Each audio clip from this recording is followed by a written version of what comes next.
Operasinya nanti setelah dibuat sayatan di bagian dalam baru diambil buccal fatnya, baru kemudian dibuat jahitan.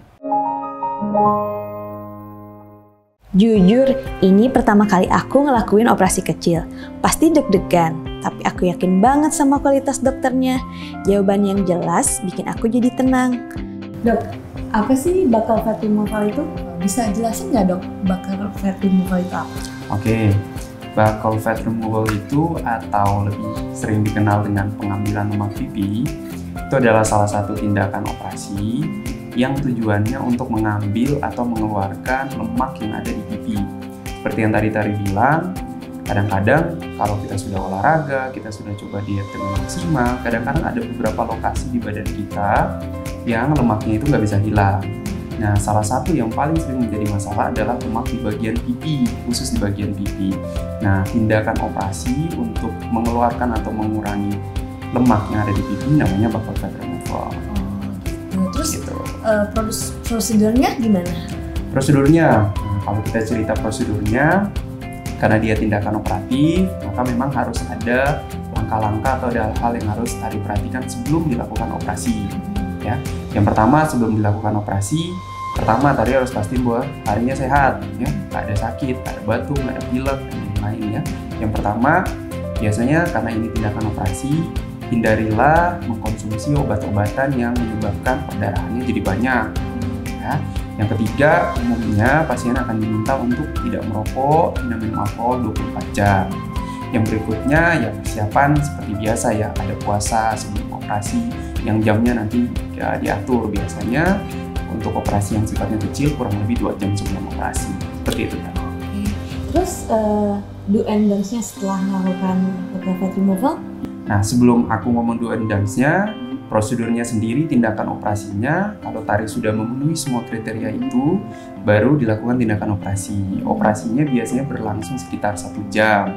Nah, operasinya gimana yang sih? Nah, operasinya sendiri, buccal fat-nya itu akan diambil, kita buat sayatannya di dalam mulut. Jadi Tari nggak perlu khawatir, dok, nanti lukanya ada di bagian luar atau di bagian pipi, enggak.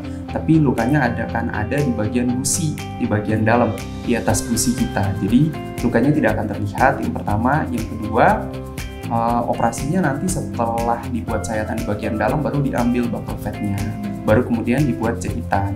Setelah jahitan, nah pasiennya akan langsung pulang, jadi Tari bisa langsung pulang, aktivitas seperti biasa di rumah.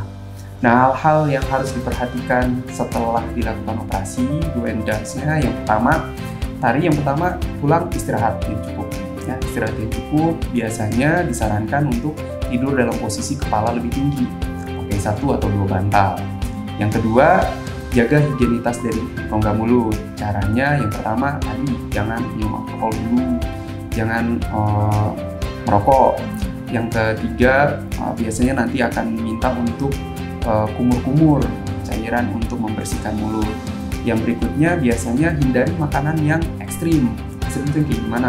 Terlalu panas, ya, kemudian terlalu asam atau terlalu pedas. Itu untuk sementara. Sampai lukanya itu yang di dalam mulut itu kering kurang lebih sekitar 1 minggu. Jadi proses penyembuhannya kurang lebih 1 minggu sudah selesai. Cepat juga ya? Cepat.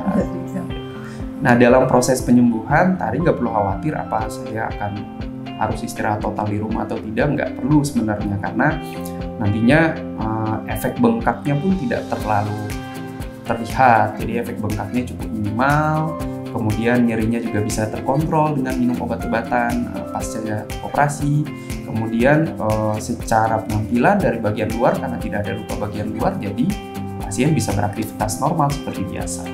Dok, treatment apa sih yang harus dilakukan setelah kita melakukan operasi buccal fat? Oke, jadi setelah dilakukan tindakan operasi buccal fat, yang bisa dilakukan treatment ada beberapa. Yang pertama biasanya kita kenal dengan nama detox. Detoxification tujuannya adalah untuk membuang sel-sel radang semaksimal dari tubuh, sehingga satu, efek pembengkakan bisa kita cegah, penyembuhan lukanya semakin cepat, dan hasil operasinya semakin baik. Tindakan yang lain yang bisa dilakukan misalnya PDP dengan memberikan sinar untuk mencegah terjadinya peradangan yang berlebih. Yang lain mungkin yang bisa dilakukan adalah kalau misal Tari merasa ini masih ada beberapa bagian yang belum cukup tirus atau belum membentuk V-shape, maka ada beberapa tindakan selanjutnya yang bisa kita lakukan. gitu kan. Oke deh kalau gitu. Banyak banget informasi yang dapat kita survival. Pokoknya Kak. itu kayak operasi kecil dan aman ya. Yang pasti yang harus kita pastikan itu Yang aman. penting yang harus diperhatikan adalah dilakukan di tempat yang steril, dilakukan oleh dokter yang berpengalaman, dan dilakukan dengan alat-alat medis yang menunjang. Oke, Terima kasih infonya. sama-sama. Nah, beauty lovers, udah jelaskan penjelasan dari Dokter Irsyad? Sekarang aku mau nyobain langsung tindakannya. Yuk ikutin aku.